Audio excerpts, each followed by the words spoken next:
choose high jump first? I don't know. I think I just did it when I was a child. Like through school, I loved doing all athletic events, but high jump was just my favourite. And then I just kind of kept doing it because I enjoy it over the years, and now I sort of do it professionally, and I just do it because I enjoy it, and it's my favourite event. Yeah, and you wouldn't pursue doing something with such commitment if you didn't enjoy it, right? Absolutely, yeah. That's definitely the main thing, is to find something you love and just chase it. How do you feel about your performance last night? I know your road performance throughout the whole season. I think the main goal for last night was to try and qualify for the final, and I did that. So that's something that that's something that I'm really excited about. So in that respect, it was a good performance, but at the same time, my jumps aren't that high at the moment. I only jumped 224, which is 7 centimeters lower than my personal best. So I think from that respect, I know that there's a lot more to bring and a lot more to give. But at the same time, I'm still beating most of the other guys and getting through to those big meets that count. So it's exciting. Awesome. How do you feel about making the finals in Eugene? I was pretty disappointed. I think that it was definitely the lowest point of the season. But at the same time, I kind of knew that my form going into that wasn't that great, and so I'd already decided to shift my focus towards Com Games, and so it was one of those things where it would have been nice to be in the final, but at the same time I knew that the real challenge was going to be in the couple of weeks leading after the World Champs, and I was able to do quite well there. Yeah, it didn't go that bad, yeah? Yeah, I know. First gold medal for men's high jump for New Zealand, and yeah, it was an amazing experience. It was a massive stadium, and my friends and my family, or a few of them, were there to support me, and that was just something that was really special. Super. Okay. What's your philosophy for such a calm and happy demeanor? I think that for me, like, if I'm enjoying my jumping and if I'm enjoying the moment, then I always jump better and I always perform better, because that's what gives me the freedom to really express myself. And so that's what I always try and do, is just focus on the positives and just enjoy the ride. I mean, last night I was sitting there thinking, how amazing it is that I'm in Switzerland and able to compete and do this stuff all around the world. And I'm a long way from home at the moment, but at the same time I'm really enjoying it, and this is what athletics gives me. So I might as well enjoy it. You seemingly hit a wall before Tokyo. Your jumping stalled. You couldn't jump high at all. What happened? Or was that performance anxiety? Was that your mind got the best of you? What happened? Or what do you reckon? Yeah, I mean, there's always going to be hard times, and I think that I don't always enjoy it. Obviously, I mean, there's whenever you're invested in something so heavily, like athletics or like high jump, in my perspective, it's always gonna disappoint you at times, and I think that I definitely had some hard few years, and going into Tokyo, I had very few competitions because the border situation in New Zealand was very strict, and so I had to do a lot of competitions with some sort of quite young athletes, and I just had to make the most of it. And I think for me the biggest thing that gets me through all that stuff is just reminding myself of perspective, so sort of where it sits in the bigger picture. For me, it's always knowing that just because I'm not enjoying it right then, it doesn't mean that I will always not enjoy it. So yeah. You could have a friend to join you. Yeah, he's my mate. How do you bring yourself back from that?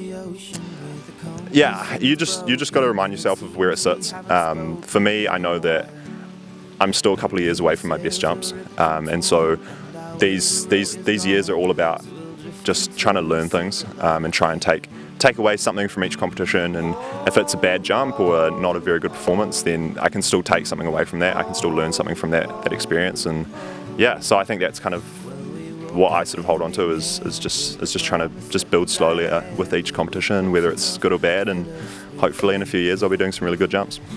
Any more gold medals on the horizon? Oh, absolutely. I mean, I think obviously I've got to defend a Commonwealth title now, which is quite cool. That'll be in 4 years' time, and I think for me as well, Paris is a massive opportunity to really take my jump into the world. So I'm looking forward to that. Now the Commonwealth gold has added some pressure, hasn't it? A little bit, but at the same time, I think for me, like I've earned that pressure, and that's something that I love. I love the pressure, so yeah, I'm happy for it. Awesome. There is a well-known friend to a lot of medalists, the low after a high, after such high of the Commonwealth Games. Have you hit a low or not really? Have you just recovered fully from that adrenaline, from that excitement? I think I got quite burnt out after Tokyo. That was something that going home and sort of having to explain that experience with my friends and my family and sort of try and process it myself, that took quite a long time. But no, I think after Commonwealth Games, like there was obviously a massive high, but at the same time, I think probably right now my body is pretty tired, but mentally I'm still happy to fight, and I want to be here. So I'm sort of just trying to hold on to that for the next few weeks. Mentally, you're still strong. Yeah, absolutely. You come across as a very genuine type of person with a high degree of integrity. How do you keep your feet on the ground with all these shiny lights now that you are performing on the world stage? You're one of the world leaders. How do you keep yourself grounded and everything that comes with it?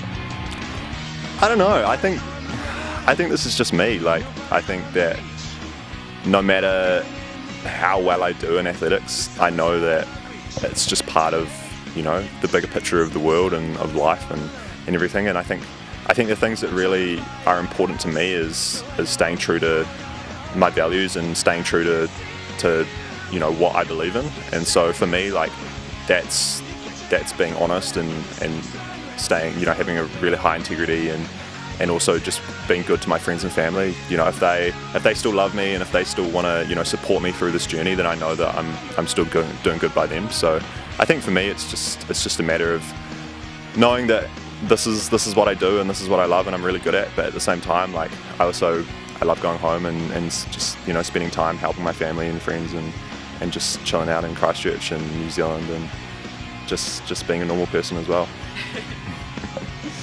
Do you get a lot of support from New Zealand? Do you think a lot more could be done, like new training facilities, or I've watched that? Yeah, I mean, we have a really good setup down in New Zealand. Like, I think the great thing for us is that when it's winter in Europe, it's summer in New Zealand, so it means that we can pretty much train in the heat all year round, which is something that's a massive benefit for us. Probably the only thing in terms of trying to do high-level competition in Europe versus New Zealand is New Zealand could be a little bit closer, but I don't think anyone can kind of solve that. So no, I don't think that's up to anyone. No, we can't just kind of pull it a little bit closer. So yeah, it's I think that's probably like that's the hardest thing about coming from New Zealand is, you know, it takes 30 hours to get home, and that's something that we can't just do every other week. So yeah, once we're here, we're kind of committed for a few months at a time. Do a lot of people stop you and recognize you on the street? And if so, are you comfortable with that? Not really. I've obviously had a few people do that, but New Zealand's a massive rugby community, which is our biggest sport, and so I think that takes precedence. But at the same time, I mean, people are starting to realise that we do have some amazing track and field athletes, and it is a growing sport in New Zealand. So I think, yeah, maybe over the next few years they will, and I'm sure I'll be more than happy with getting some photos and yeah, doing all that stuff. How do you prep talk yourself? Yeah, it's a funny one. I think like I still almost every competition worry that I'm going to forget how to high jump. You know, there's a small part of me that will still kind of, no matter how many competitions I do, it'll always be there sort of saying like, oh, maybe you're not going to do well today, or maybe something will go wrong. And I think it's just a matter of just trying to like remind myself of the process goals that I can achieve to make myself jump well. So I mean, for me, it's all about trying to think about my run up and how my rhythm is feeling just on the track, and then how my jump's feeling off the track as well. So yeah, I mean, it is pretty scary, but at the same time, like, I've done this for a number of years, and I sort of just back the fact that, you know, since I have done it for a number of years, I will remember how to do it, and it's usually fine. To remind yourself of who you are. Absolutely, yeah. Life after competition. None of us live forever, although your legacy might. But what do you plan when you retire from competition, even though you have still a long run to go? I think that's one of the big reasons why I am more than happy just living this life, is I have no idea what I'd do when I finish. I did an economics degree at uni, so potentially something around that space, but at the same time, like, yeah, I don't know. It's a good answer. Like, a lot of people expect to have everything figured out, and none of us do, right? No, I'm pretty happy with the fact that I think when I finish, I'll probably end up playing golf for a couple of years, and hopefully not having to get a real job for a little bit. But yeah, I'm sure something will pull my attention in at some point. And maybe your buddy you went golfing with will do high jump instead, right? Yeah, absolutely. That'll be funny. Talk about the sacrifices you've had to make to pursue this path. Has it been easy? Is it really worth it? What do you think? What's your take? I think it's definitely worth it. Like, I mean, I love what I do. I love my life. I wouldn't have it any other way. The life path you've taken, the choices that you have to make on a daily basis, the discipline and health choices, do they alienate you from a lot of people at the same time, like no partying, like rarely drinking, obviously not doing drugs, and when you were young, maybe that was more difficult. What do you think about all of that? Yeah, I think so, but I think it just depends on why you want to do it.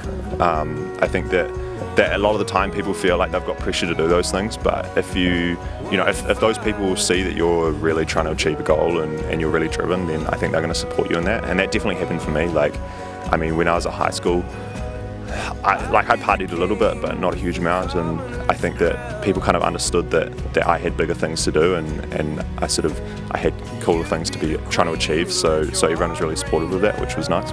What's been the key to your success on this journey? I think I've sort of touched on it a little bit, but definitely just not taking myself too seriously. I think that I constantly remind myself that, at the end of the day, what we do is high jump. That's it. It's not something, it's not brain surgery. We're not saving the world. We're just jumping, and I think that's obviously something that's hugely fulfilling, and it inspires a lot of people. But at the same time, there's a lot of things out there that's really inspiring in the world, and so for me, it's knowing that I play a part in that, but at the end of the day, my part in that is not massive as well, so I might as well just enjoy it and just get on with it. What are you most grateful for? I think I'm most grateful for the support of all the people around me. I've got an amazing team, be that my friends, my family, and my support team through my athletics, and I think that it's great just to see, a lot of people come around me and want to help me, and that's something that I definitely didn't really understand at first. Like, I kind of was like, why do you guys want to help me in this journey? It's just high jump, but for them to come along with me and to achieve some stuff as well has been really cool. Happy, very happy.